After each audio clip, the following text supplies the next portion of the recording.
হাসরের ময়দানটা যখন কায়েম হয়ে যাবে ওই সময় কেউ সুপারিশ করতে পারবে না। ফেরেশতারা উম্মতে মুহাম্মাদীদেরকে ধাওয়াইয়া ধাওয়াইয়া জাহান্নামের দিকে নিয়ে যাইতে থাকবে। আর ফেরেশতাদেরকে আমার পয়গম্বর ডেকে বলবো, ফেরেশতারা একটু দাঁড়াও, ও ফেরেশতারা একটু দাঁড়াও। আমি আপনাদেরকে বোঝাবার জন্য একটা কথা বলি, দুনিয়ার মধ্যে তাকাইয়া দেখবেন আসামিকে যদি জেলখানায় নিয়ে যায়, হাতের মধ্যে হ্যান্ডকাপ লাগায়, পায়ের মধ্যে বেড়ি লাগায়, গলার মধ্যে ডান্ডা বেড়ি লাগায়, পায়ের মধ্যে ডান্ডা বেড়ি লাগাইয়া আসামি যদি ভয়ঙ্কর হয় টানতে টানতে জেলখানার দিকে নিয়ে যায়। কথা কয় না, ঠিক না বেঠিক? জোরে বলে। এবার হাসরের ময়দানে মুহাম্মাদীদেরকে ফেরেশতারা ধাওয়ায়া ধাওয়ায়া জাহান্নামের দিকে নিয়ে যাবে। হাতের মধ্যে হ্যান্ডকাপ নাই, গলার মধ্যেও বেরি নাই, পায়ের মধ্যেও ডান্ডা বেরি নাই। এবার প্রশ্ন হলো, উম্মতে মুহাম্মাদীদেরকে দাওয়ায়া জাহান্নামে নিবে কেন? গলার মধ্যে তো জাহান্নামীদের বেরি থাকবে, উম্মতে মুহাম্মাদীদের থাকবে না কেন? হাতের মধ্যে তো জাহান্নামীদের হ্যান্ডকাপ থাকবে, উম্মতে মুহাম্মাদীদের হাতের মধ্যে হ্যান্ডকাপ থাকবে না কেন? পায়ের মধ্যে বেরি থাকবে, উম্মতে মুহাম্মাদীদের বেরি থাকবো না কেন? এর চমৎকার একটা জবাব, যেই হাত বুঝতে ব্যবহার হয় ওই হাতের মধ্যে জাহান্নামী হ্যান্ডকাপ লাগে না। যেই কপাল আমার আল্লাহর কুদরতি কদমে সিজদা দেয়, ওই কপাল কোনোদিন জাহান্নামের আগুনে কালো হয় না।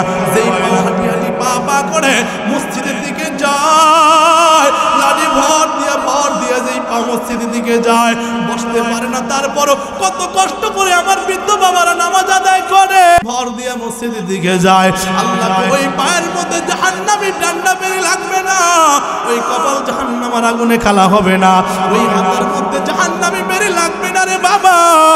এবার তারপরও তো ফেরেশতারা ধাওয়ায়া জাহান্নামের দিকে নিয়ে যায়। আল্লাহর পয়গম্বর ফেরেশতাদেরকে বলবেন, ও ফেরেশতারা একটু দাঁড়াও, একটু দাঁড়াও। ফেরেশতারা বলবে, আজকে মহান মালিক ছাড়া কারো কথা শুনি না। ফেরেশতারা যখন এই কথা বলবে তখন আল্লাহ পাক রব্বুল আলামিন ডেকে বলবে, রে ফেরেশতা কে অর্ডার করেছে জানো? পয়গম্বর বলেছে তোমরা সাথে সাথে ব্রেক হয়ে যাও। এবার ফেরেশতারা ব্রেক হয়ে যাবে। আল্লাহর পয়গম্বর দাড়ি ধরে আকাশের দিকে তাকাইয়া থাকবে, আর চোখ দিয়ে টপ টপ টপ টপ করে পানি। আল্লাহ পাক রব্বুল আলামিন ডেকে বলবে, ও পয়গম্বর, ও পয়গম্বর, আপনি আর কান্না করিয়েন না, আপনার কান্না আমি সহ্য করতে পারি না। আল্লাহর পয়গম্বর ডেকে বলবে, রে দয়ার মালিক, আমার একটা উম্মত যদি জাহান্নামে যায় আমি ওই জান্নাতে কদম দিব না। আমার একটা উম্মত যদি জাহান্নামে যায় আমি নবী জান্নাতে কদম দিব না। পয়গম্বর আকাশের দিকে তাকাইয়া থাকবেন, আর চোখ দিয়ে টপ টপ টপ টপ করে পানি পড়তে থাকবে। আল্লাহ ডেকে বলবে, রে নবী, আমি আল্লাহর কুদরতি সিফাতে 3000 নাম আছে। জোরে কোন কয় হাজার নাম? আমার আল্লাহর কুদরতি সিফাতে 3000 নাম আছে। ওই 3000 নামের মধ্যে আমি আল্লাহ ফেরেশতাদেরকে জানায় দিলাম 1000 নাম, আমি আল্লাহ ফেরেশতাদেরকে জানায় দিলাম 1000 নাম, আমি আল্লাহ নবীদেরকে জানায় দিলাম। কয় হাজার হইল? 1000 নবীদেরকে জানাইছি, 1000 ফেরেশতাদেরকে জানাইছি, বাকি থাকে 1000। আল্লাহ বলে 300 নাম তাওরাতে দিলাম, 300 নাম জবুরের মধ্যে দিলাম, 300 নাম ইনজিলের মধ্যে দিলাম। কথা কন্যাকে বাকি থাকে কয়শো? বাকি থাকে 100। আল্লাহ কয়, রে পয়গম্বর, ওই 100 নামের মধ্যে 99টা নাম আমি আল্লাহ দিলাম পবিত্র কোরআনুল মাজিদের মধ্যে। আল্লাহুল্লাযী লা ইলাহা ইল্লা হু আর রহমানুর রহিমুল মালিকুল কুদ্দুসুস সালাম আল-মুহাইমিনুল মুহাইমিনুল আজিজুল জব্বারুল মুতাকাব্বির আল খালিকুল বারিল মুসাফফিরুল গফফারুল কাহ্হারুল ওয়াহ্হাব আর রাজ্জাকুল ফাত্তাহুল আলিমুল কাবিদুল বাসিত আল খাফিদুর রাফিউল মুইজ্জুল মুযিল্লুস সামি আল বাসিরুল হাকামুল আদলুল লতীফুল খাবীর আল হালিমুল আযীমুল গফুরুশ শাকুরুল আলী আল কাবীরুল হাফিজুল মুকিতুল হাসিবুল জালিল আল কারীমুর রাকিবুল মুজিবুল ওয়াসিউল হাকীম আল ওয়াদুদুল মাজিদুল বাইসুল শাহীদুল হকুল ওয়াকিল আল কবিরুল মাতিনুল ওয়ালিউল হামিদুল মুহসিনুল মুবদি আল মুহয়িল মুমীতুল হাইয়ুল কাইয়্যুমুল ওয়াজিদ আল মাজিদুল ওয়াহিদুল আহাদুস সামাদুল কাদিরুল মুকতাদির আল মুকদ্দিমুল মুআখিরুল আউওয়ালুল আখিরুল যাহিরুল বাতিন আল ওয়ালিদুল আলিল বাররুত তাওয়াবুল মুনতাকিমুল আফুউ আর রাউফুল মালিকুল মুলকি যুল জালালি ওয়াল ইকরাম আল মুসিফুল জামিউল গনিয়ুল মুগনিল মানি আল দারুন নাফিউল আব্দুল হাদি আল বাদি আল বাকি আল ওয়ারিসুর রশিদুস সাবুর। চিৎকার করে বলেন আল্লাহু আকবার। আল্লাহ ডেকে বলে হাবিবুল্লাহ, আমার 3000 নামের মধ্যে 1000 নাম নবীদেরকে জানাইলাম, 1000 নাম ফেরেশতাদেরকে জানাইলাম, বাকি থাকে 1000। 300 দিলাম তাওরাতে, 300 দিলাম জবুরে, 300 দিলাম ইনজিলে, বাকি থাকে 199টা দিলাম পবিত্র কোরআনে।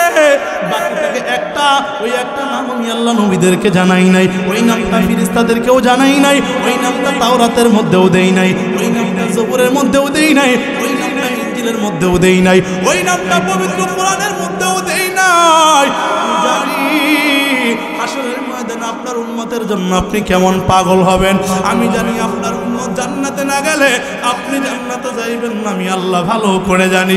ও নবী, আজকে আপনার আমি অর্ডার দিয়ে দিলাম, যারা ঈমান এবং ভালো আমল নিয়ে যারা কবরে এসেছে, আপনার সুন্নাহ যারা অনুসরণ করে কবরে এসেছে, ওই নামটা আপনার আমি এখন শিখাইয়া দিব, তাদেরকে সুপারিশ করে জান্নাতের মালিক বানায় দেন। জোরে কোন সুবহানাল্লাহ।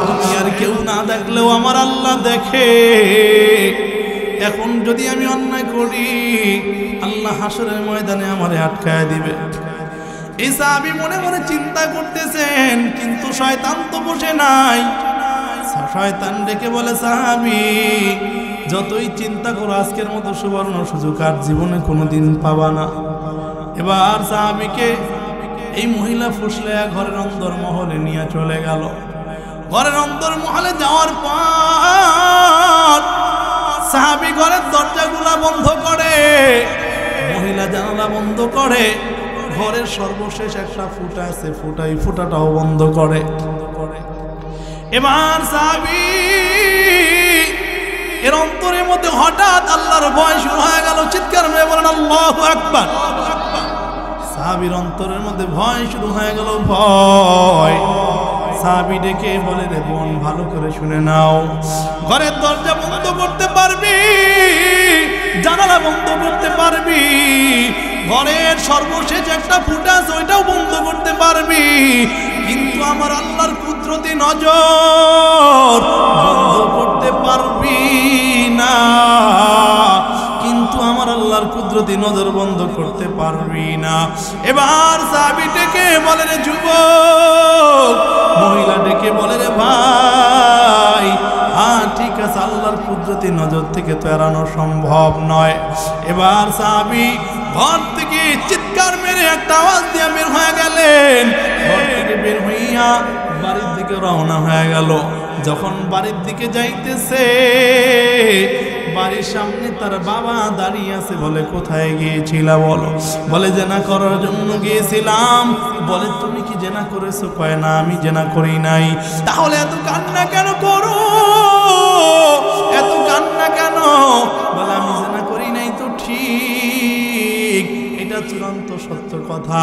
তবে আমি তো ঘরের মধ্যে গিয়েছিলাম, আমার চোখ তো ওই মহিলাকে দেখেছে, আমার হাত তো তার দিকে গিয়েছে, আমার পাও তো তার দিকে কদম বাড়িয়েছে।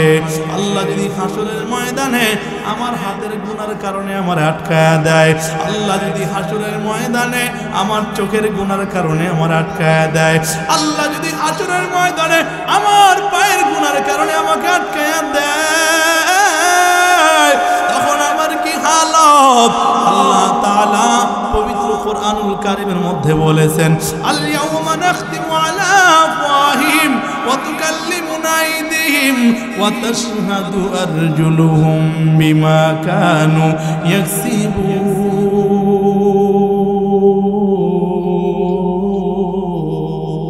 আল্লাহু আকবার।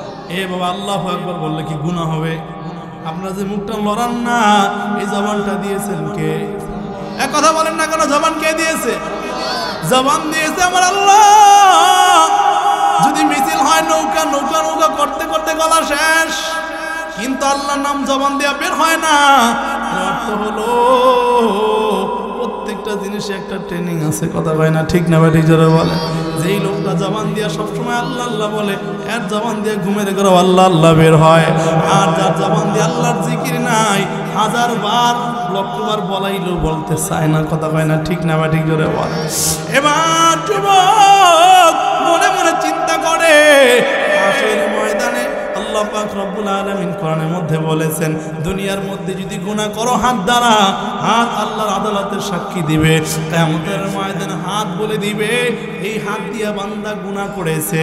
এই হাত দিয়া যদি কেউ অন্যায়ভাবে মারো, হাত কিয়ামতের ময়দানে হাতের জবান আল্লাহ খুলে দিবে, পায়ের জবান আল্লাহ তাআলা খুলে দিবে, চোখের জবান আল্লাহ খুলে দিবে, কানের জবান আল্লাহ খুলে দিবে।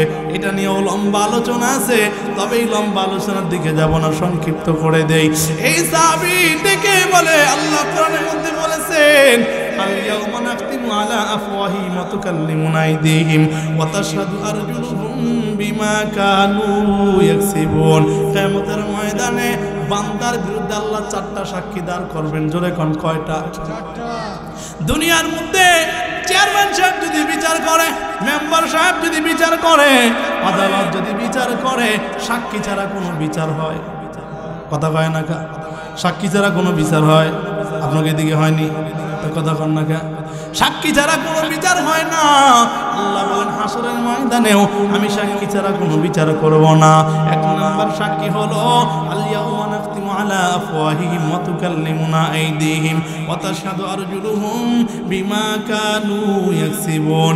এক নম্বর তোমার অঙ্গ প্রত্যঙ্গ হাসরের ময়দানে তোমার বিরুদ্ধে সাক্ষী প্রদান করবে।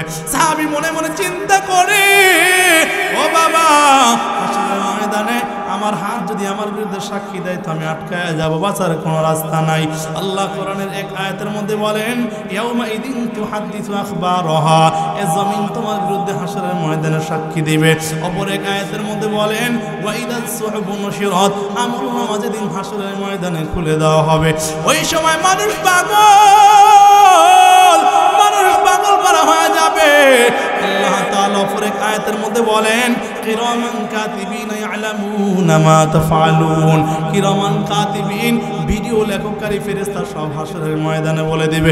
আমরা ক্যামেরার সামনে কথা বলি, মোবাইল দিয়ে ভিডিও হয়, একটা সেকেন্ড যদি ভুল বলি, সাথে সাথে এই ভুলটা নিয়ে সারা দুনিয়ার মধ্যে ছড়ায়া দেয়। কথা কয় না? ঠিক না বাটি? জোরে বলেন।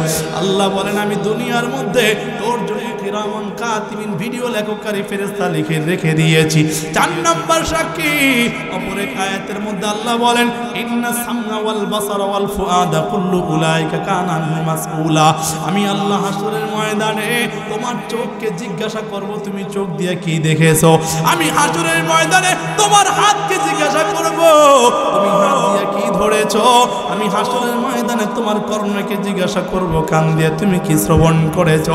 আমি হাসরের ময়দানে অন্তরকে জিজ্ঞাসা করব, অন্তর দিয়ে তুমি কি ভেবেছো। আমি হাসরের ময়দানে তোমাকে জিজ্ঞাসা করব। এই যাবি এবার ঘরের মধ্যে গিয়া অযোধ্যার চোখের পানি ফেলে কান্নার আওয়াজ। সাহাবীর বাবা ডেকে বলেন, যুবক, এত কেন কান্না করো? বলে, এতগুলা কোরআনের আয়াত আমারে ঘুমাইতে দেয় না, ঘুমাইতে দেয় না। আল্লাহ যদি হাসরের ময়দানে আমার চোখের গুনার কারণে আমার আটকায়া দেয়, আল্লাহ যদি হাসরের ময়দানে আমার হাতের গুনার কারণে আটকায়া দেয়, আল্লাহ যদি হাসরের ময়দানে আমার পায়ের গুনার কারণে আটকায়া দেয়, ওই সময় আমার কি হালত। এই সাহাবী কান্না করতেছে, কান্না করতে করতে রাতের বেলা আহ করে একটা চিৎকার দিল। সাহাবীর বাবা তাকাইয়া দেখে তার সন্তান আর দুনিয়ার মধ্যে নাই, দুনিয়া থেকে চিরতরে বিদায় হয়ে গেল। সাহাবী রাতের বেলা ওই সন্তানকে গোসল দিয়া, নিজের সন্তানকে কাফন পরাইয়া, নিজেই জানাজা দিয়া দাফন দিয়ে দিছে জান্নাতুল বাকিতে। সকালবেলা ওমর যখন তাকাইয়া দেখে মসজিদের বারান্দায় সাহাবী নাই। ফজরের নামাজের সময় ওমর ডেকে বলে, ওই সাহাবী রাতের বেলা এত কান্না করলো, জীবনে আর কোনদিন সাহাবী কবিরা গুনাহ করবে না। কিন্তু কি আশ্চর্য ব্যাপার, আজকেই তো সাহাবী ফজরের নামাজ আসে নাই, চলো বাড়ি চলো। এবার সাহাবী বাড়ি চলে গেল, বাড়িতে গিয়ে খোঁজ খবর নিল, আমার সন্তান ফজরের নামাজ যায় নাই কেন? বলে, আমার সন্তান তো দুনিয়ার মধ্যে বেঁচে নাই। বলে, কি হয়েছে বলো? বলে, গতকালকে রাত্রে ওমর আমার সন্তান মসজিদে নববী থেকে বয়ান শুনে এসেছে লিমান খাফা মাকাম রাব্বিহি জান্নাতান, যারা আল্লাহর ভয়ে গুনাহ ছেড়ে দিবে আল্লাহ হাসরের ময়দানে তাদেরকে দুইটা জান্নাতের মালিক বানিয়ে দিবে। জোরে কোন সুবহানাল্লাহ। আমার সন্তান রাতের বেলা যখন বাড়ির দিকে আসতেছিল, আমার সন্তান পথের মধ্যে সুন্দরী পরিচিতা মহিলার সাথে দেখা, তার সাথে ঘরের অন্দরমহলে চলে গিয়েছে, কিন্তু আমার সন্তান তার সাথে জেনা করে নাই, আমার সন্তান কোনো অপকর্ম করে নাই। তোমার থেকে বলে করে নাই তো বুঝলাম, আমার সন্তান রাতের বেলা কেমনে মারা গেল? বলে আল্লাহর ভয়ে কান্না করতে করতে আমার সন্তান রাতের বেলা কলিজা ফেটে দুনিয়া থেকে বিদায় হয়ে গেছে। বলে তোমার সন্তানকে কি করেছো বলো? বলে আমার সন্তানকে জান্নাতুল বাকির মধ্যে দাফন দিয়ে দিয়েছি। ওমর বলে আমারে কেন ডাকো নাই? বলে আপনার কষ্ট হবে রে ওমর, এই জন্য আপনাকে ডাকি নাই। রাতের বেলায় আমার সন্তানকে আমি নিজেই গোসল দিয়া কাফন পরায়া জানাজা দিয়ে দাফন দিয়ে দিছি। বলে কোথায় দাফন দিয়ে দিছো বলো? বলে ওমর চলে ওই জান্নাতুল বাকির মধ্যে আমার সন্তানকে আমি কাফন দিয়া নিজেই জানাজা দিয়ে দাফন দিয়ে দিয়েছি। এবার ওমর তার কবরের কাছে চলে গেল। ওমর কবরের কাছে যাওয়ার পর তাকাইয়া দেখে ওমর কবরটা জড়ায় অযোধ্যায় চোখের পানি ফেলে কান্না করে। সাহাবায়ে কেরামকে ডেকে বলে ওমর কেন কান্না করেন? বলে আমি কেন কান্না করে জানো? এই সাহাবী তোর কবরটা যদি তোর না হইয়া এই কবরটা যদি আমি উমারের হইতো, আমি উমারের কপালটা ধন্য হয়ে যাইতো, আমি উমারের কপালটা খুলে যাইতো। আমি উমার তাকাইয়া দেখি আল্লাহ তাআলা এই সাহাবীর কবরের মধ্যে দুইটা জান্নাতের বাড়ি বানায় দিয়েছে। জোরে কোন সুবহানাল্লাহ। এবার সাহাবী বলে এই কবর থেকে আমি জান্নাতের তাজা ঘ্রাণ পাইতেছি, তাজা ঘ্রাণ। আমি এই কবর থেকে জান্নাতের তাজা ঘ্রাণ পাইতেছি রে আল্লাহর বান্দা। একজন সাহাবী ডেকে বলে ওমর আপনি কি কবরের মধ্যে কি হয় জানেন? আরে বাবা আমি একটা কথা বলে দেই, আল্লাহ তাআলা ওমর রাদিয়াল্লাহু তাআলা আনহুকে এমন ক্ষমতা দিয়েছেন, কবরের পাশে দাঁড়াইলে ওমর বলতে পারতো এই কবরের মধ্যে কি আযাব হয় না জান্নাতের বাগান? ওমর কবরের পাশে দাঁড়াইলেই বলতে পারতো। কি বড় দুঃখ! আল্লাহ তাআলা কোরআনের মধ্যে বলেছেন আম্মা মান খাফা মাকাম রাব্বিহি ওয়া নাহান নাফসা আনিল হাওয়া ফাইন্নাল জান্নাতা হিয়াল মাওয়া। এ বাবা এই ঘটনা লম্বা ঘটনা বলার উদ্দেশ্য কি জানো? আমার আল্লাহ বলেন ওয়া আম্মা মান খাফা মাকাম রাব্বিহি জান্নাতান ওয়া আম্মা মান খাফা মাকাম রাব্বিহি ওয়া নাহান নাফসা আনিল হাওয়া ফাইন্নাল জান্নাতা হিয়াল মাওয়া। যারা আল্লাহর ভয়ে গুনাহ ছেড়ে দিবে, কার ভয়ে? এই কথা বলেন কার ভয়ে? মুহাব্বতে বলেন কার ভয়ে? আর জোরে বলেন কার ভয়ে? জোরে বলেন আল্লাহু আকবার। আর জোরে আওয়াজ করে বলেন আল্লাহু আকবার। আল্লাহর ভয়ে যারা গুনাহ ছেড়ে দিবে আল্লাহ তাআলা হাশরের ময়দানে তাদেরকে দুইটা জান্নাতের মালিক বানায় দিবে। জোরে কোন সুবহানাল্লাহ। এখন প্রশ্ন আসতে পারে হুজুর দুইটা জান্নাতের কথা আল্লাহ কেন বললেন? চমৎকার একটা তাফসীর হলো দুনিয়ার মধ্যে যদি কোনো সন্তানের বালা, এদিকে খেয়াল করেন, দুনিয়ার মধ্যে যদি কোনো সন্তানের কোনো বাবার মনে করেন একটা ছেলে আছে, কয়টা ছেলে আছে? একটা ছেলে আছে। এবার একটা ছেলের ওই বাবার এবং মার দুইজনের ঢাকা শহরে দুইটা বাড়ি আছে। বাবার একটা বাড়ি আর মায়ের একটা বাড়ি। এবার সন্তান যদি রাস্তা দিয়ে হাইটা কয় আমার বাবার বাড়িটা আমি পাবো কিনা জানি না, আমার মায়ের বাড়িটা পাবো কিনা আমি জানি না, এলাকার মানুষ বলবে বোকা তুই তো তোর বাবার একই সন্তান, তোর মারও একটা সন্তান, বাবারটাও তুই পাবি মারটাও তুই পাবি। কথা কয় না ঠিক না বেটি? জোরে বলেন। এরকম কথা যদি সন্তান বলে ওই সন্তানকে আমাদের সমাজে বোকা কয়। কথা কয় না ঠিক না বেটি? জোরে বল। লম্বা আলোচনার দ্বারা কি বুঝলাম? দুনিয়ার মধ্যে গুনাহ ছেড়ে দিতে হবে কার ভয়? আওয়াজ দিয়ে বলেন কার ভয়? মুহাব্বতে বলেন কার ভয়? আর আওয়াজ করে বলেন কার ভয়ে? আল্লাহর ভয়ে যদি গুনাহ ছেড়ে দেওয়া যায় হাশরের ময়দানে জান্নাতের মালিক বানিয়ে দিবে। জোরে কোন সুবহানাল্লাহ। আল্লাহ বলেন উইদ্দাত আলামিন আমি মুত্তাকিনদের জন্য জান্নাতের ওয়াদা করেছি আমার আল্লাহ ওয়াদা করছেন মুত্তাকিনদের জন্য কিন্তু আল্লাহর ভয় নাই আজকে আল্লাহর ভয় যদি থাকতো মুসলমান কিছু সমাজের মুসলমান তাকাইয়া দেখবেন রাস্তার ফজরের নামাজের সময় উঠে রাস্তা দিয়ে দৌড়ায় ফজরের নামাজ পড়তে যায় না এরকম মানুষ সমাজে আছে না নাই ডাক্তারের হুকুম পালন করার জন্য রাস্তায় দৌড়ায় অথচ ফজরের নামাজ পড়তে যায় না অনাবরত সুদ খাইতে থাকে আমার আল্লাহরে ভয় পায় না ঘুষ চলতে থাকে আমার আল্লাহরে ভয় পায় না বেপরোয়াগিরি করতেই থাকে আল্লাহকে ভয় পায় না এরে আল্লাহর বান্দা যদি আল্লাহকে ভয় পাও আল্লাহ পাক রব্বুল আলামিন হাসরের ময়দানে বিনা হিসাবে জান্নাতের মালিক বানায় দিবে আল্লাহকে যদি ভয় পাইতো তাহলে এত কিছু করতে পারতো না আজকে সমাজে তাকাইয়া দেখো আল্লাহর ভয় নাই আমার পয়গম্বরের সুন্নাত নাই আল্লাহ পাক রব্বুল আলামিন কোরআনের এক আয়াতের মধ্যে বলেছেন ওয়া হাল্লাল্লাহুল বাই'a ওয়া হাররামার রিবা আল্লাহ বলেন ব্যবসাকে আমি করেছি হালাল সুদকে আমি আল্লাহ করেছি হারাম আজকে ব্যবসায়ীরা যদি আল্লাহকে ভয় পাইতো তাহলে ব্যবসার মধ্যে ভেজাল দিতে পারতো কথা কয় না আল্লাহ পাক রব্বুল আলামিনের হাবিব ব্যবসায়ীদের ব্যাপারে বলেছেন যারা হক ব্যবসা করবে আল্লাহ হাসরের ময়দানে তাদেরকে বিনা হিসাবে জান্নাতের মালিক বানায় দিবেন পয়গম্বর এক হাদিসের মধ্যে বলেন ব্যবসায়ী যদি বাকি মাল ফেরত নেয় আল্লাহ তাআলা তার পিছনের সব সগীরা গুনাহগুলো maaf করে দেয় কিন্তু বড় দুঃখ আমাদের সমাজের ব্যবসায়ী ভাইরা দোকানের সামনে লিখে রেখে বাকি মাল ফেরত নেওয়া হয় না আছে না নাই নাই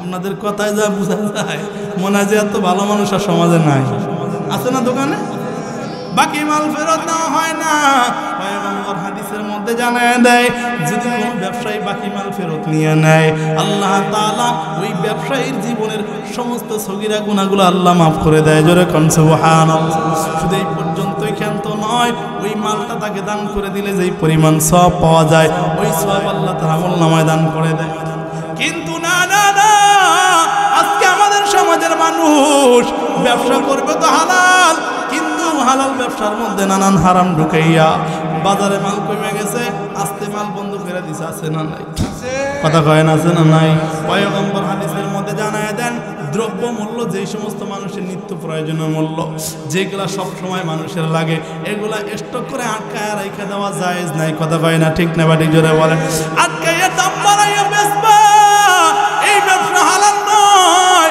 এই ব্যবসা হারাম এরে মুসলমান পয়গম্বর হাদিসের মধ্যে জানায় দেন আল্লাহর পয়গম্বর একবার রাস্তা দিয়ে হেঁটে যায় যাওয়ার প্রতিমধ্যে হঠাৎ সামনে একটা বাজার বাজলো বাজার পয়গম্বর তাকাইয়া দেখে বাজারের মধ্যে একটা দোকানও খোলা নাই প্রত্যেকটা দোকান বন্ধ সাহাবায়ে কেরামকে প্রশ্ন করলেন ও সাহাবায়ে কেরাম আজকে কি বাজার বন্ধের দিন বলে না না আজকে বাজার বন্ধের দিন না তাহলে সমস্ত শাটার বন্ধ কেন সব দোকানগুলো আজকে বন্ধ কেন পয়গম্বরের জবাবে সাহাবায়ে কেরাম খুব চমৎকার একটা জবাব দিয়েছেন সাহাবায়ে কেরাম ডেকে বলে পয়গম্বর মসজিদে নববীতে আযান হয়েছে সাহাবায়ে কেরাম দোকান বন্ধ করে দিয়া সবাই মসজিদে নববীতে নামাজের জন্য চলে গেছে চিৎকার করে বলেন সুবহানাল্লাহ সমস্ত সাহাবায়ে কেরাম দোকান বন্ধ করে দিয়া মসজিদে নববীতে চলে গিয়েছে আমার আল্লাহ তাআলা সাথে সাথে কোরআন আয়াত নাযিল করে দিয়া আল্লাহ বলেন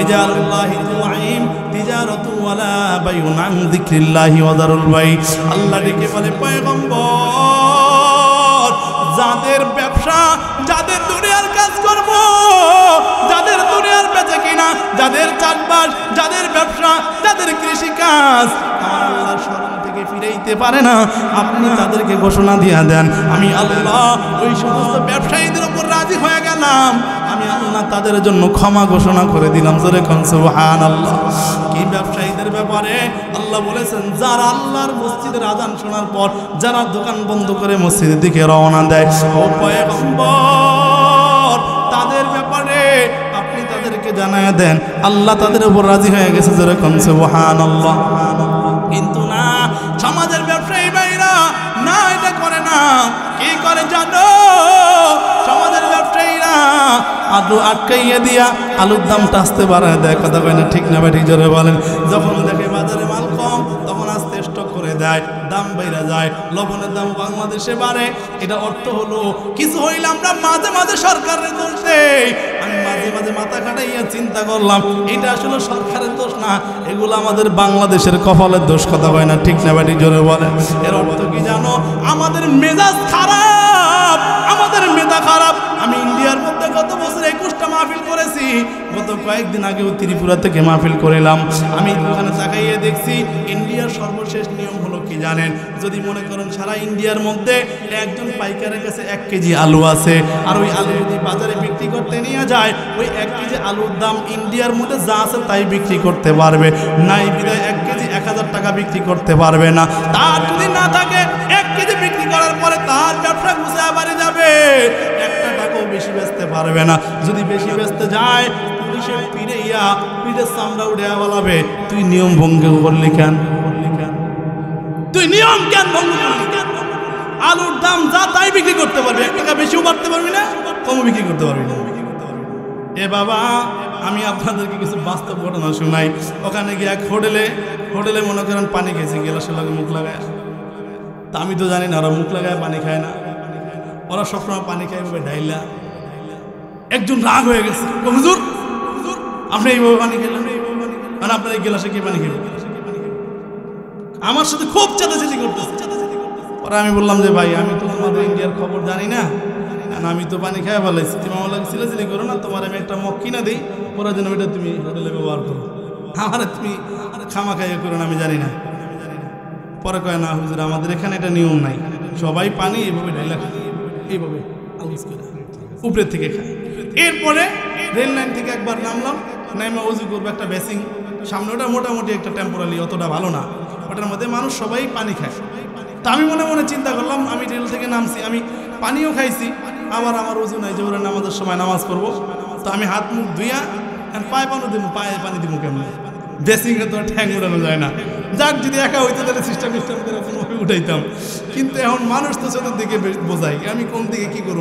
তা আমি এই হাতের মধ্যে এভাবে পানি নিয়ে আস্তে পায়ে দিতেছিলাম, হঠাৎ করে একজনের আগে গেল, দাদা তুমি এরকম করতেছো কেন? তুমি এটার পানি সবাই খায়, তুমি পানি পায়ে দিলা কেন? দাদা আমি তো তোমার বেসিংয়ের উপর পা উঠেই নাই, আমি তো নিচেই পানি দিছি, উপর থেকে নিচে দিছি, তো তুমি এত রাগ হয়ে গেলা কেন? এটার পানি সবাই পান করে, তুই পায়ে দিলি কেন? মাথা গরম, মানে সবাই এটার পানি খায়, পান করে, তুমি পায়ে দিলা কেন? এটার পানি পায়ে দেওয়া যাবে না। মাঝে মাঝে মনে চিন্তা করলাম, আমাদের বাঙালির মস্তিষ্ক খারাপ, ঠিক না ব্যারিক জোরে বলেন? নিজের দেশের বদনাম বেশি করা যায় না, আসলে আমাদের মস্তিষ্ক খারাপ। বাজারে শুনছি পেঁয়াজের দাম বাইরে গেছে, সব পেঁয়াজ বস্তায় নিয়ে ঘরের মধ্যে পড়তেছে। আচ্ছা, পেঁয়াজ কি আটকে রাখতে পারবো? কথা কয় না, রাখতে পারবো? 1 সপ্তাহ পরে 10 দিন পরে এমনি আর বিক্রি করা লাগবে। কিন্তু আমাদের সমাজের মানুষ কি করে, যখন শুনছে পেঁয়াজের দাম বাইরে গেছে, একেবারে নিজে 5-10 কেজি যা আছে সব নিয়ে বাজার আলা টান করে ব্যবসায়ীদের দাম বাড়ায়, ঠিক না ব্যারিক জোরে বলেন? এই আমরা এই জন্য আমরা কই, একবার আলুর দাম বাড়ে, একবার পেঁয়াজের দাম বাড়ে, ঠিক না বেটি? একবার আলুর দাম বাড়ে, একবার পেঁয়াজের দাম বাড়ে, একবার মরিচের দাম বাড়ে, একবার পেঁয়াজের দাম বাড়ে। গোলে মালে এইভাবে আর গোলে মালে এইভাবে আর যাইবে কয়দিন রে? একবার আলুর দাম বাড়ে, একবার পেঁয়াজের দাম বাড়ে, ঠিক না বেটি জোরে বলেন? একবার আলুর দাম বাড়ে, একবার পেঁয়াজের দাম বাড়ে। গোলে মালে এইভাবে আর গোলে মালে এইভাবে আর যাইবে কয়দিন রে?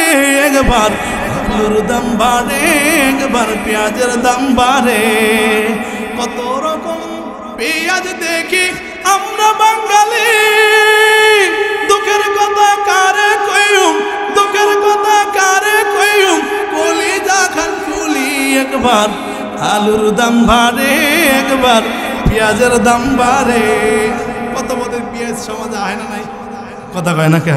এই মিশরের একটা পেঁয়াজ এত বড় বড়, আপেলের মতো 1 কেজি, আবার এক একটা তালের মতো, আবার এক একটা আইসে মায়ানমার থেকে, ওটার পেঁয়াজই বোঝা যায় না।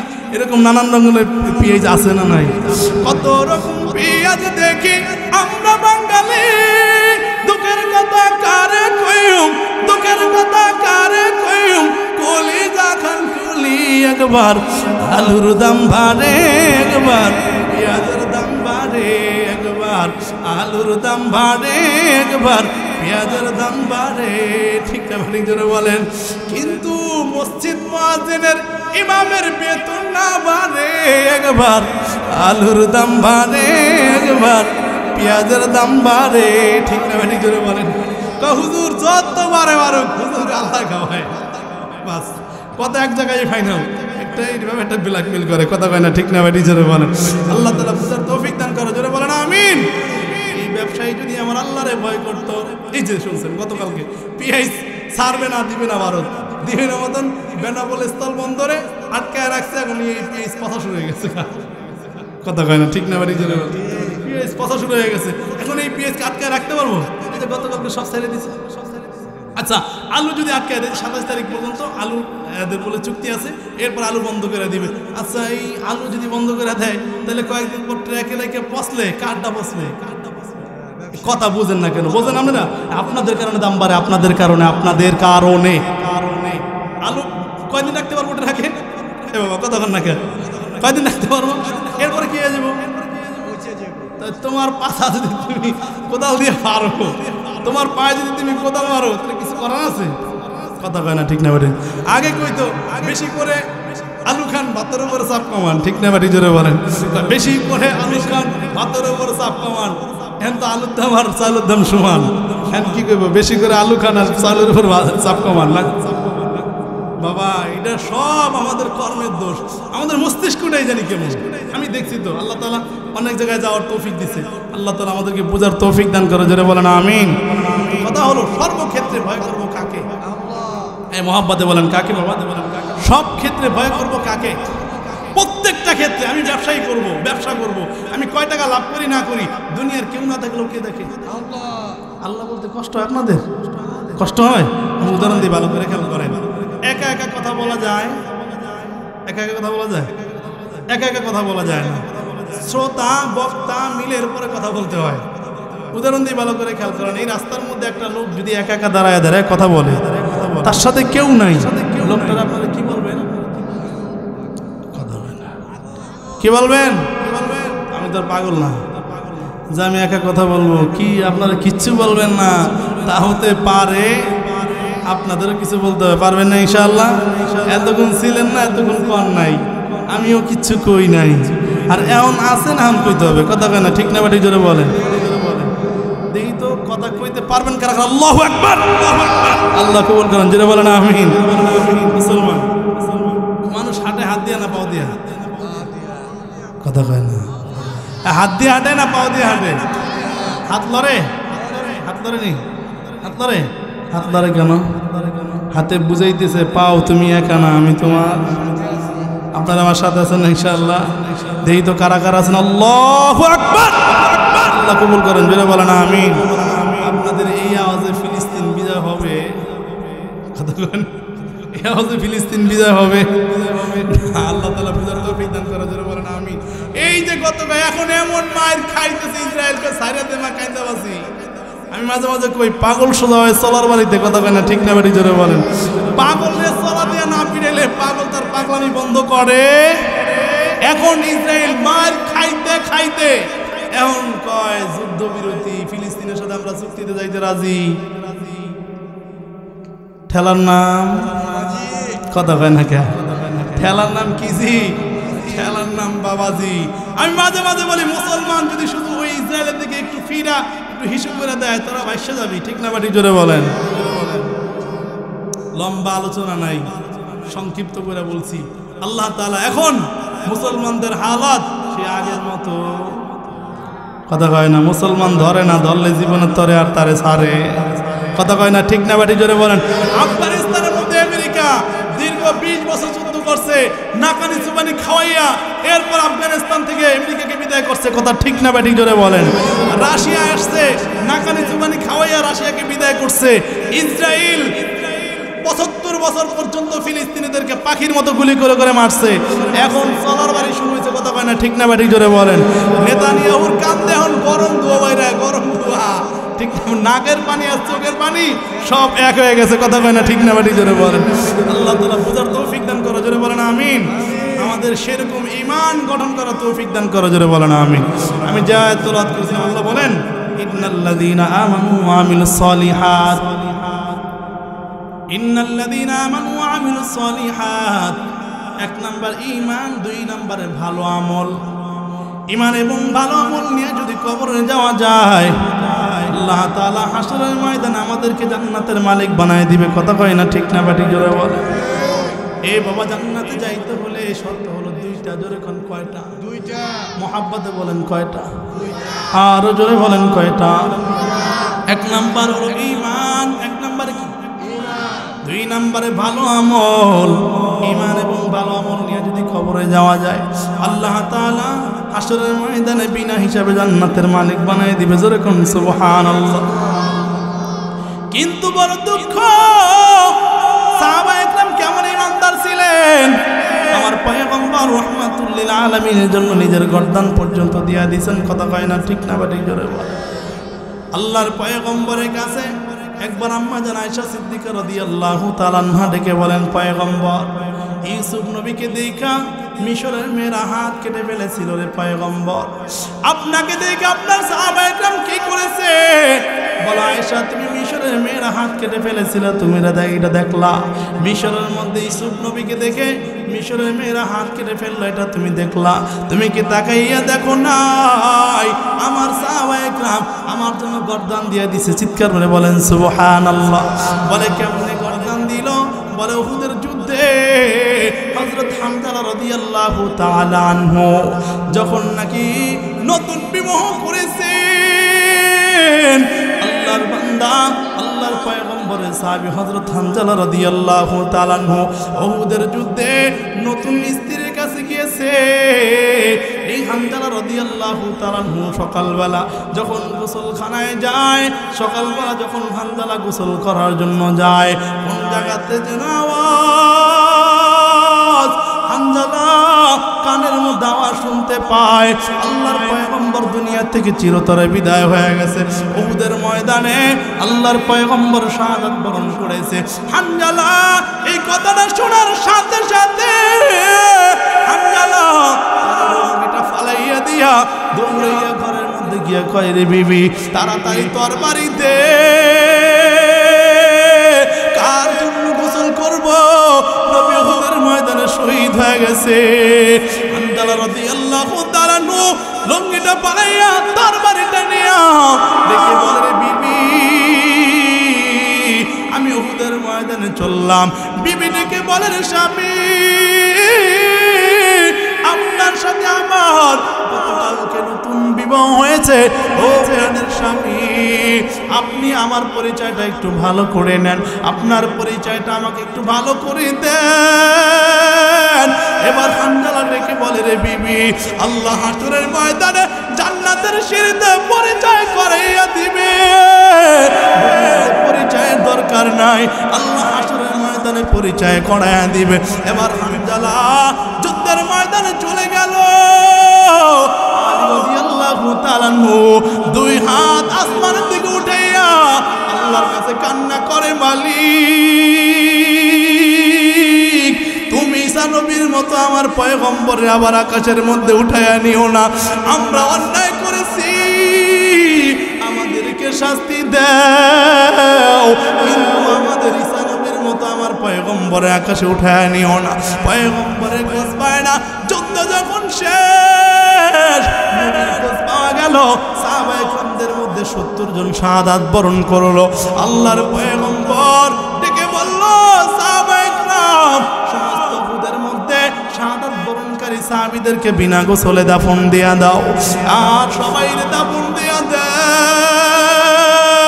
পিছন থেকে একজন মহিলা উহুদের যুদ্ধের পাশে দাঁড়াইয়া, মাঠের পাশে দাঁড়ায় বলে, পয়গম্বর আপনার সমস্ত সাহাবীদেরকে বিনা গোসলে দাফন দিলেও আপনার একজন পাগল হামজালার বিনা গোসলে দাফন দিবেন না। আল্লাহর পয়গম্বর ডেকে বলে, ও মহিলা তুমি কে?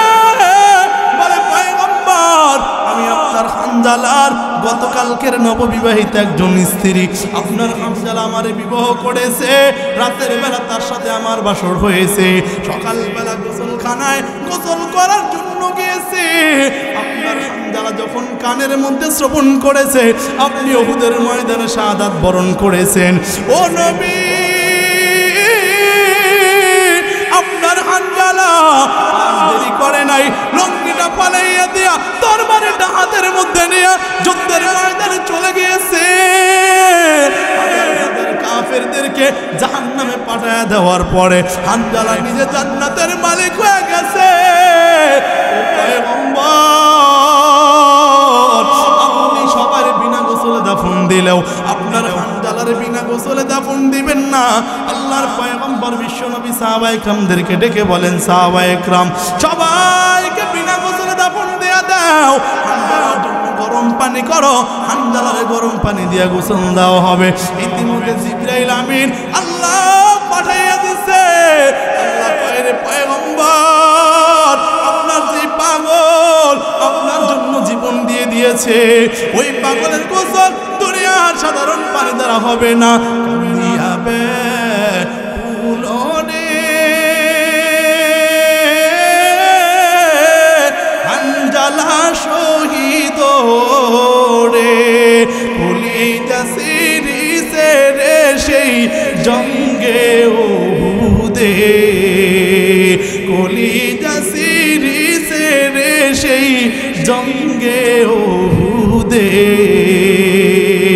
নবীর সাহাবী ছিলেন হামজালা নামেতে, তিনি শহীদ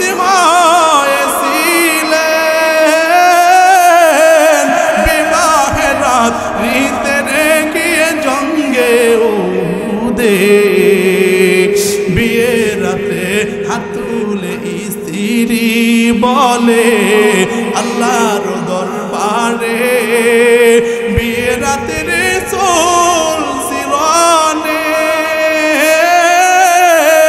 বিদায় দেওয়া মারে রে যাবো জঙ্গে উহুদে। বিয়ের রাতে আধার রাতে কহে বিবির তরে, বিয়ের রাতে রাসূল সিরানে বিদায় দেওয়া মারে রে যাবো জঙ্গে উহুদে। যুদ্ধে গেলেন শহীদ হইলেন নাপাক হালাতে, নবী জেনে সাহাবীদের বলেন গোসল দিতে রে সেই জঙ্গে উহুদে। অমনি গাইবি আওয়াজ নবীজি পাইলেন শুনিতে, হামজালার গোসল হইবে ফেরেশতাদের হাতে রে জান্নাতের পানিতে। জোরে কোন সুবহানাল্লাহ। আল্লাহ ডেকে বলে রে পয়গম্বর, যেই হামজালা নিজের সুন্দরী বিবির কথা ভুলিয়া, যেই হামজালা দুনিয়ার চাকচিক্যময় জিনিসের কথা ভুলিয়া, যেই হামজালা নিজের জীবনের পরোয়া বাদ দিয়া, যেই হামজালা আপনার মুহাব্বতে শাহাদাত বরণ করেছে রে পয়গম্বর, ওই হামজালার গোসল দুনিয়ার কোনো পানি দ্বারা হবে না, হবে না। আমি জান্নাতের ফেরেশতা দিয়া জান্নাতের পানি দিয়া হামজালারে গোসল দিয়া দিছি। জোরে কোন সুবহানাল্লাহ। একজন সাহাবী মনে মনে চিন্তা করে, তাকাইয়া দেখি তাকাইয়া হামজালার মাথা বেবে, হামজালার চুল বেবে জান্নাতের পানিগুলা গড়ায় গড়ায় পরে। জোরে কোন সুবহানাল্লাহ। এর নবীর উম্মতের দল যাওয়ার জন্য বলি হাসরের ময়দানে কেউ শাফাআত করতে পারবে না, কথা কয় না ঠিক না বেঠিক? জোরে বলেন। আল্লাহর পয়গম্বর দুনিয়া থেকে বিদায় হয়ে যাওয়ার সময়, নবী যখন দুনিয়া থেকে চিরতরে বিদায় হয়ে যাবেন, সমস্ত সাহাবায়ে কেরাম পয়গম্বরের কাছে বসে থাকে, কেউ নবীর থেকে দূরে যায় না। কিন্তু পয়গম্বরের একজন সাহাবী বেলাল নবীর থেকে একটু দূরে দূরে থাকে। আল্লাহর পয়গম্বর হযরত বেলাল রাদিয়াল্লাহু তাআলা আনহুকে বললেন, বেলাল আবু বকর আমাকে অনেক মহব্বত করে, তুমি আমার অনেক মহব্বত করো, সাহাবায়ে কেরাম আমাকে অনেক ভালোবাসে, সবাই আমার কাছে কাছে থাকে, কিন্তু তুমি আমার থেকে দূরে দূরে থাকো কেন? এবার বেলাল দুইটা চোখের পানি ফেলে কান্না করে কয়, রে নবী, আবু বকর আপনার বিদায়ের বিরহ সহ্য করতে পারে, ওমর বিদায়ের বিরহ সহ্য করতে পারে, আমি বেলাল আপনার বিদায় দিতে পারবো না রে পয়গম্বর, এই জন্য আমি আপনার থেকে একটু দূরে দূরে থাকি ও পয়গম্বর, এই জন্য আমি আপনার কাছে বেশি আসি না।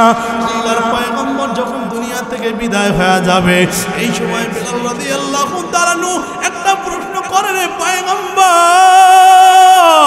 আপনি যখন দুনিয়া থেকে বিদায় হয়ে যাবেন, হাসরের ময়দানে আপনার আমি কোন জায়গায় পাবো? হাসরের ময়দানে আমি আপনারে কোথায় পাবো? আমি কি আপনার জান্নাতের গেটের কাছে পাবো, না মিজানের পাল্লার কাছে পাবো, না হাউজে কাউসারের কাছে পাবো? ও পয়গম্বর আমার এটা একটু বলেন, হাসরের ময়দানে আমি বেলাল আপনারে খুঁজতে থাকবো, ও পয়গম্বর আপনি একটু বলেন হাসরের ময়দানে আপনার আমি কোন জায়গায় পাবো? এবার পয়গম্বর ডেকে বলে, বেলাল আমি কখনো জান্নাতের গেটে থাকবো, আবার ওখান থেকে দৌড়াইয়া জাহান্নামের গেটে যাব, ওখান থেকে দৌড়াইয়া মিজানের পাল্লার কাছে যাব, ওখান থেকে দৌড়াইয়া আমি পুলসিরাতের গেটের কাছে যাব। এবার বেলাল দুইটা চোখের পানি ফেলে কান্না করে কয়, রে নবী, আপনি দৌড়া দৌড়ি ছুটাছুটি করবেন কেন? বলে এই জন্য করব, আমি মিজানের পাল্লার কাছে গিয়া দাঁড়াইয়া থাকবো, আমার কোন গুনাহগার উম্মত আমল খারাপ হওয়ার কারণে যদি জাহান্নামে চলে যায়, আমি দুধের বোঝা ওর মাথার মধ্যে দিয়া আমি ওই জান্নাতের মালিক বানায় দিব। জোরে কোন সুবহানাল্লাহ। বলে দৌড়াইয়া মিজানের পাল্লার কাছ থেকে দৌড়াইয়া পুলসিরাতের কাছে কেন যাবেন? বলে এই জন্য যাব, ওখানে গিয়ে তাকাইয়া দেখবো যদি পুলসিরাত থেকে কেটে কেটে জাহান্নামের মধ্যে পড়ে যায়, আমি নবী দুধের বোঝা ওর মাথার মধ্যে দিয়া আমি পুলসিরাত পার করে ওকে জান্নাতি বানায় দিব। জোরে কোন সুবহানাল্লাহ। হাসরের ময়দানটা যখন কায়েম হয়ে যাবে, ওই সময় কেউ সুপারিশ করতে পারবে না, ফেরেশতারা উম্মতে মুহাম্মাদীদেরকে ধাওয়াইয়া ধাওয়াইয়া জাহান্নামের দিকে নিয়ে যাইতে থাকবে, আর ফেরেশতাদেরকে আমার পয়গম্বর ডেকে বলবো, ফেরেশতারা একটু দাঁড়াও, ও ফেরেশতারা একটু দাঁড়াও, আমি আপনাদেরকে বোঝাবার জন্য একটা কথা বলি, দুনিয়ার মধ্যে তাকাইয়া দেখবেন, আসামিকে যদি জেলখানায় নিয়ে যায়, হাতের মধ্যে হ্যান্ডকাপ লাগায়, পায়ের মধ্যে বেরি লাগায়, গলার মধ্যে ডান্ডা বেরি লাগায়, পায়ের মধ্যে ডান্ডা বেরি লাগাইয়া আসামি যদি ভয়ঙ্কর হয়, টানতে টানতে জেলখানার দিকে নিয়ে যায়। কথা কয় না ঠিক না বেঠিক? জোরে বলে। এবার হাসরের ময়দানে মুহাম্মাদীদেরকে ফেরেশতারা ধাওয়ায়া ধাওয়ায়া জাহান্নামের দিকে নিয়ে যাবে, হাতের মধ্যে হ্যান্ডকাপ নাই, গলার মধ্যেও বেরি নাই, পায়ের মধ্যেও ডান্ডা বেরি নাই। এবার প্রশ্ন হলো, উম্মতে মুহাম্মাদীদেরকে দাওয়ায়া জাহান্নামে নিবে কেন? গলার মধ্যে তো জাহান্নামীদের বেরি থাকবে, উম্মতে মুহাম্মাদীদের থাকবে না কেন? হাতের মধ্যে তো জাহান্নামীদের হ্যান্ডকাপ থাকবে, উম্মতে মুহাম্মাদীদের হাতের মধ্যে হ্যান্ডকাপ থাকবে না কেন? পায়ের মধ্যে বেরি থাকবে, উম্মতে মুহাম্মাদীদের বেরি থাকবো না কেন? এর চমৎকার একটা জবাব, যেই হাত বুঝতে ব্যবহার হয় ওই হাতের মধ্যে জাহান্নামী হ্যান্ডকাপ লাগে না। যেই কপাল আমার আল্লাহর কুদরতি কদমে সিজদা দেয়, ওই কপাল কোনোদিন জাহান্নামের আগুনে কালো হয় না। যেই হাঁটি হাঁটি পা পা করে মসজিদের দিকে যায়, লাঠি ভর দিয়ে যেই পা মসজিদের দিকে যায়, বসতে পারে না, তারপরও কত কষ্ট করে আমার বৃদ্ধ বাবারা নামাজ আদায় করে ভর দিয়ে মসজিদের দিকে যায়। আল্লাহ ওই পায়ের মধ্যে জাহান্নামী ডান্ডা বেরি লাগবে না, ওই কপাল জাহান্নামের আগুনে কালা হবে না, ওই হাতের মধ্যে জাহান্নামী বেরি লাগবে না রে বাবা। এবার তারপরও তো ফেরেশতারা ধাওয়ায়া জাহান্নামের দিকে নিয়ে যায়। আল্লাহর পয়গম্বর ফেরেশতাদেরকে বলবেন, ও ফেরেশতারা একটু দাঁড়াও, একটু দাঁড়াও। ফেরেশতারা বলবে, আজকে মহান মালিক ছাড়া কারো কথা শুনি না। ফেরেশতারা যখন এই কথা বলবে, তখন আল্লাহ পাক রব্বুল আলামিন ডেকে বলবে, রে ফেরেশতা কে অর্ডার করেছে জানো? পয়গম্বর বলেছে, তোমরা সাথে সাথে ব্রেক হয়ে যাও। এবার ফেরেশতারা ব্রেক হয়ে যাবে। আল্লাহর পয়গম্বর দাড়ি ধরে আকাশে আকাশের দিকে তাকাইয়া থাকবে আর চোখ দিয়ে টপ টপ টপ টপ করে পানি। আল্লাহ পাক রব্বুল আলামিন ডেকে বলবে, ও পয়গম্বর, ও পয়গম্বর, আপনি আর কান্না করিয়েন না, আপনার কান্না আমি সহ্য করতে পারি না। আল্লাহ পয়গম্বর ডেকে বলবে, রে দয়ার মালিক, আমার একটা উম্মত যদি জাহান্নামে যায় আমি জান্নাতে কদম দিব না। আমার একটা উম্মত যদি জাহান্নামে যায় আমি নবী জান্নাতে কদম দিব না। পয়গম্বর আকাশের দিকে তাকাইয়া থাকবেন আর চোখ দিয়ে টপ টপ টপ টপ করে পানি পড়তে থাকবে। আল্লাহ ডেকে বলবে, রে নবী, আমি আল্লাহর কুদরতি সিফাতে 3000 নাম আছে। জোরে কোন কয় হাজার নাম? আমার আল্লাহর কুদরতি সিফাতে 3000 নাম আছে। ওই 3000 নামের মধ্যে আমি আল্লাহ ফেরেশতাদেরকে জানায় দিলাম 1000 নাম, আমি আল্লাহ ফেরেশতাদেরকে জানায় দিলাম 1000 নাম, আমি আল্লাহ নবীদেরকে জানায় দিলাম। কয় হাজার হইল? 1000 নবীদেরকে জানাইছি, 1000 ফেরেশতাদেরকে জানাইছি, বাকি থাকে 1000। আল্লাহ বলে 300 নাম তাওরাতে দিলাম, 300 নাম জবুরের মধ্যে দিলাম, 300 নাম ইনজিলের মধ্যে দিলাম।